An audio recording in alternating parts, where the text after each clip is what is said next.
विपक्ष के पास भी बोलने के लिए कुछ नहीं है। पहला चुनाव है जिसके परिणाम के बारे में हर व्यक्ति पहले से आसानित है। 18वीं लोकसभा के लिए होने वाले चुनाव के प्रति पहले से ही तय है। एक तरफ फैमिली फर्स्ट को लेकर के इंडी गठबंधन है, तो दूसरी तरफ एनडीए प्रधानमंत्री मोदी जी के नेतृत्व में एनडीए नेशन फर्स्ट की थ्योरी के साथ आपके सामने है, देश के सामने है। एक तरफ जातिवाद के नाम पर सामाजिक ताने बाने को छिन्न भिन्न करने वाला इंडी गठबंधन है, और दूसरी तरफ गरीब कल्याणकारी योजनाओं के माध्यम से देश के अंदर बिना भेदभाव के समाज के हर तबके को बिना किसी भेदभाव के सबका साथ और सबके विकास की भावना के साथ कार्य करने वाला एनडीए मोदी जी के नेतृत्व में है। मोदी मतलब 12 करोड़ अन्नदाता किसानों को प्रधानमंत्री सम्मान निधि का लाभ देने वाला। मोदी मतलब 10 करोड़ गरीबों के घर में उज्ज्वला योजना का सिलेंडर पहुंचाने वाला। मोदी मतलब 2.5 करोड़ घरों में बिजली के फ्री में कनेक्शन उपलब्ध कराने वाला। मोदी मतलब 60 करोड़ गरीब भारतवासियों को फ्री में 5 लाख रुपए की स्वास्थ्य बीमा का कवर देने वाला।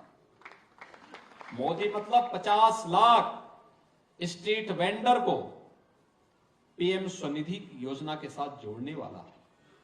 मोदी मतलब देश के अंदर गांव हो, गरीब हो, किसान हो, नौजवान हो, महिला हो, समाज के प्रत्येक तबके को समाज की मुख्य धारा के साथ जोड़ करके आत्मनिर्भर भारत की परिकल्पना के माध्यम से विकसित भारत के लक्ष्य को प्राप्त करने के संकल्पवान शक्ति का नाम नरेंद्र मोदी।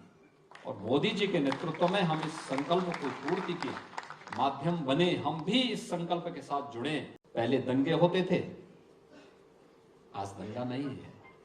दंगों के कारण कर्फ्यू लगता था, आज कर्फ्यू नहीं है। आज तो कावड़ यात्रा निकल रही शानदार तरीके से। पहले कावड़ यात्रा इसलिए नहीं निकलती थी कि कुछ लोगों को कष्ट होगा,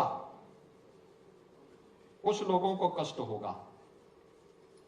हमने कहा कि भी देखो, हम किसी को कष्ट पहुंचाने के लिए नहीं आए हैं, हम तो समाज को संतुष्ट करने के लिए आए हैं।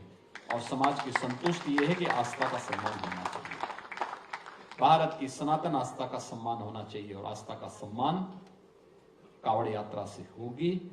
हमारा सनातन धर्मावलंबी किसी को छेड़ता नहीं है, शांतिपूर्ण तरीके से, सौहार्दपूर्ण तरीके से जीवन यापन करना चाहता है। कावड़ यात्रा का जब निर्णय था, बहुत कठिन निर्णय था, क्योंकि इससे पहले बैन था, कोई राज्य नहीं निकालने दे रहा था, और ये सब चीजें तय थी पहले से। एक लिखित डॉक्यूमेंट बना हुआ था, उसके अनुसार सब लोग उसको केवल लागू करते थे। हमने कहा भी क्या है, क्या बैठक हुई? उन्होंने कहा साहब बैठक हो गई। अरे हमने कहा हुआ क्या, क्या तय हुआ? कहा साहब कावड़ यात्रा नहीं निकल पाएगा। तो मैंने कहा फिर हम लोग क्या यहाँ ताली बजाने के लिए आए हैं क्या?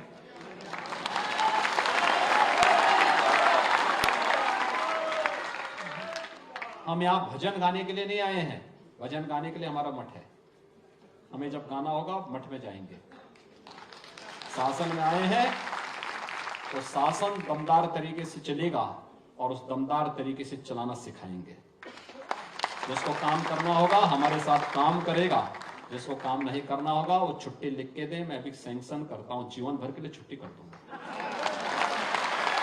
लेकिन मेरी डिक्शनरी में ना शब्द नहीं होगा, हमें निकालना है तो निकालना है। कावड़ यात्रा यूपी के अंदर निकलेगी, चाहे अन्य राज्य स्वीकृति दे न दे, यूपी के अंदर हम निकालेंगे। लोगों ने कहा करोड़ों लोग आएंगे, मैंने कहा ये तो और अच्छा अवसर है, और अच्छा अवसर है अपने आप को साबित करने का कि हम करोड़ों लोगों को शांतिपूर्ण तरीके से, और हमने किया, करके दिखाया। हमने देखा होगा कावड़ यात्रा भी शानदार तरीके से चली। कुंभ में 24 करोड़ लोग आए, श्रद्धालु आए, तिनका नहीं हिला। अभी अयोध्या में लगभग 1.5 करोड़ श्रद्धालु दर्शन कर रहे हैं, कर चुके हैं। कितना शांतिपूर्ण तरीके से दर्शन चल रहा है। जो जा रहा है नई अयोध्या में अभिभूत तो हो ही रहा होगा ना। अब उसको लग रहा है ना ये अयोध्या है, एक वोट ने ये चेंज लाया है।